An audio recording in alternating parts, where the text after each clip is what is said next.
नमस्कार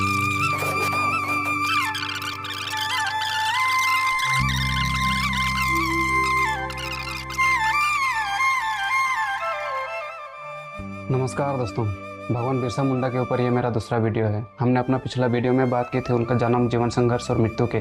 तो क्या मृत्यु के बाद भी ऐसा कुछ है जो उनका पहचान को पूरा करने के लिए हमें बात करना जरूरी है? जी हाँ, आज हम उन विषयों पर बात करेंगे जिनके बगैर उनका प्रशंसा अधूरी है। आपने अगर इस चैनल का पहला वीडियो नहीं देखा हो तो देख लीजिएगा।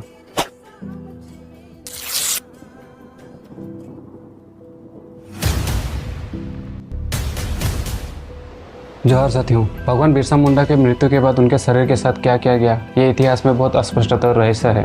ब्रिटिश दस्तावेजों में इनकी पूरी जानकारी नहीं मिलती, लेकिन स्थानीय मान्यता और कुछ इतिहासकारों के अनुसार अंग्रेजों ने उनके शव को गुप्त तरीके से अंतिम संस्कार किया। fastpeople.in नाम के साइट पर यह आर्टिकल मिलता है जिसमें यह लिखा गया है कि उनका शव को बिना किसी मुंडा रीति रिवाज के कोकर के पास डिस्टिलरी ब्रिज के सामने उसका शव को जलाया गया। वही INS न्यूज़ रिपोर्ट के अनुसार उनका शव को उसी ब्रिज के सामने में फेंक दिया गया था। फिर हम डॉक्टर अंबेडकर जी के लेखन पढ़ते हैं तो उसमें लिखा गया है कि उनका शव को उसी ब्रिज के सामने में दफनाया गया।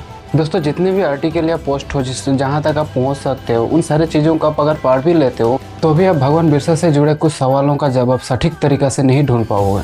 हर आर्टिकल, हर पोस्ट एक अलग दावा करता है। अब इन पोस्टों में आप देख सकते हो कि कैसे 3 लोग अलग अलग अपना बयान को पब्लिक किया हुआ है।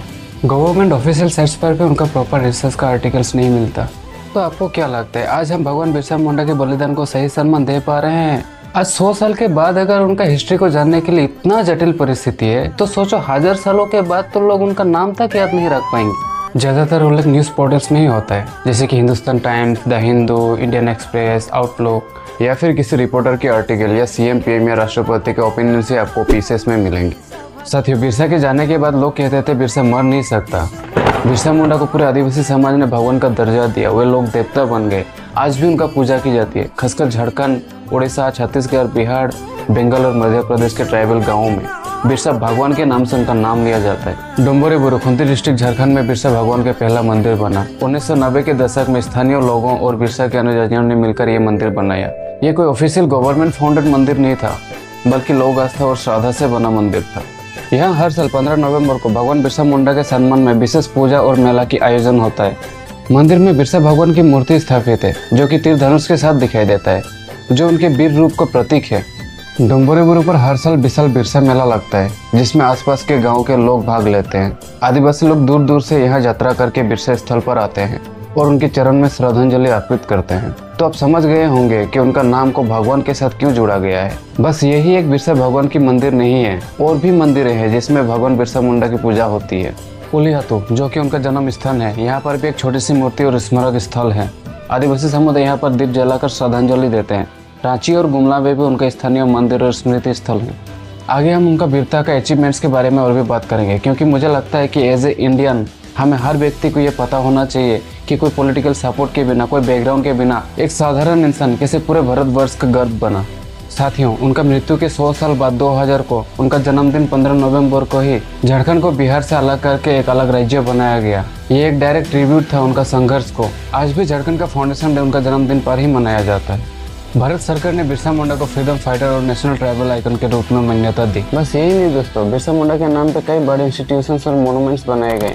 Birsa Munda central jail Ranchi 1903, Birsa institute of technology Jharkhand 1949, Birsa Munda airport Ranchi 2003, Birsa Munda tribal university Gujarat 2014, Birsa Munda park museum और स्टेडियम 2021 15 नवंबर।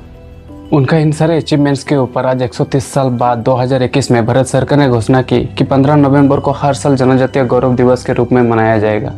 यह दिन पूरे भारत में ट्राइबल आइकन्स की विरासत को सम्मान देने के लिए मनाया जाता है और इसका प्रेरणा स्रोत भगवान बिरसा मुंडा ही है। अच्छा लगता है जब सरकार इस तरह के अनसंग हीरोज को सम्मान देते हैं, पर दुख की बात तो यह है कि उनका नाम को एजुकेशन बोर्ड ने बहुत ही सीमित मात्रा में रखा है। उनका नाम स्कूल सिलेबस में तो है, पर कुछ ही स्टेट्स में इससे ज़्यादा महत्व दिया गया है। स्कूल सिलेबस की बात किया जाए तो CBSE बोर्ड में क्लास 8 से 10 तक के स्टूडेंट्स के लिए सोशल साइंस का हिस्ट्री सब्जेक्ट में बिरसा मुंडा का जिक्र ट्राइबल मूवमेंट और फ्रीडम स्ट्रगल के कॉन्टेक्स्ट में किया जाता है।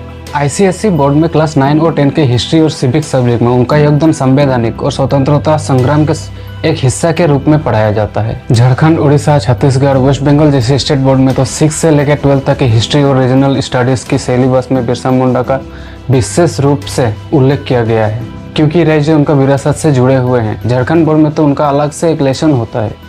तो आप समझदार हो, आप समझ सकते हो कि झारखंड, उड़ीसा, छत्तीसगढ़ जैसे स्टेट्स में ही उनका विस्तार से उल्लेख किया गया है। क्या उनका कहानी भारत के अन्य राज्यों के बच्चों और जवानों को उतना खास जरूरी नहीं है, जो कि कुछ ही पन्नों में ख़त्म कर दिया जाता है? चलो वो तो एजुकेशन सिस्टम की बात है कि किसकी कहानी सिलेबस में रखा जाए और किसकी नहीं। पर जहाँ तक हमें अगर एक वीर का नाम को सामने रखकर उनका जन्मदिन को पूरे भारत में जनजातीय गौरव दिवस के नाम पे घोषित किया गया है, तो उनका नाम को इंडियन सिलेबस में भी उतना ही जगह मिलना चाहिए। क्योंकि आज का युवा जनजातीय गौरव दिवस मना तो लेंगे, पर उस दिवस का नायक का जानकारी सीमित रहेगा उनके पास। तो ऐसे में एक वीर का असली सम्मान नहीं किया जा रहा है। बिरसा मुंडा हमारे देश के बहुत ही महान आदिवासी नेता और स्वतंत्रता सेनानी थे। उन्होंने अंग्रेजों के खिलाफ लड़ाई लड़ी, अपने समाज के हक के लिए आवाज उठाया। लेकिन क्या उनकी कहानी पूरे भारत के बच्चों को सही से पढ़ाया जाता है? झारखंड, उड़ीसा और पश्चिम बंगाल जैसे राज्यों में बिरसा मुंडा के बारे में स्कूल की किताबों में सही से पढ़ाया जाता है, क्योंकि वो वहीं से थे और वहीं उन्होंने आंदोलन किया था। लेकिन भारत के दूसरे कई राज्यों में उनका नाम सिर्फ नाम के लिए होता है या फिर बिल्कुल होता ही नहीं है। ये बात थोड़ा अफसोसजनक है, क्योंकि बिरसा मुंडा सिर्फ झारखंड के नहीं पूरे भारत के हीरो थे।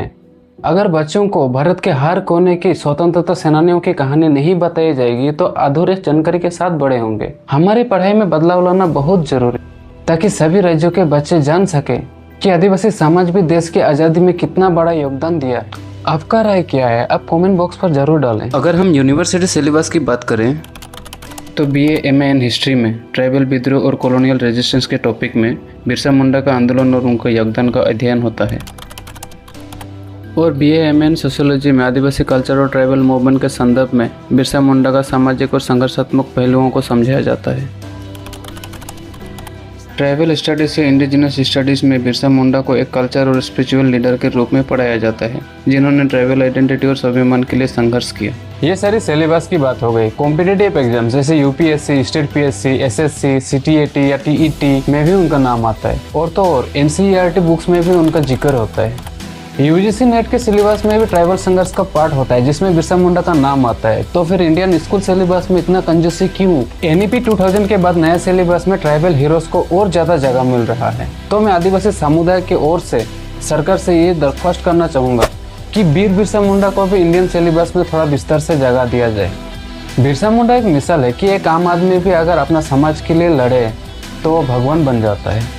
दोस्तों, वीर बनना मुश्किल है, पर जो वीर बन जाता है वो कभी मरता नहीं। तो अभी के लिए समय है आप लोगों से विदा लेने की। मिलते हैं बहुत ही जल्द अगले वीडियो के साथ। तब तक के लिए जोहार।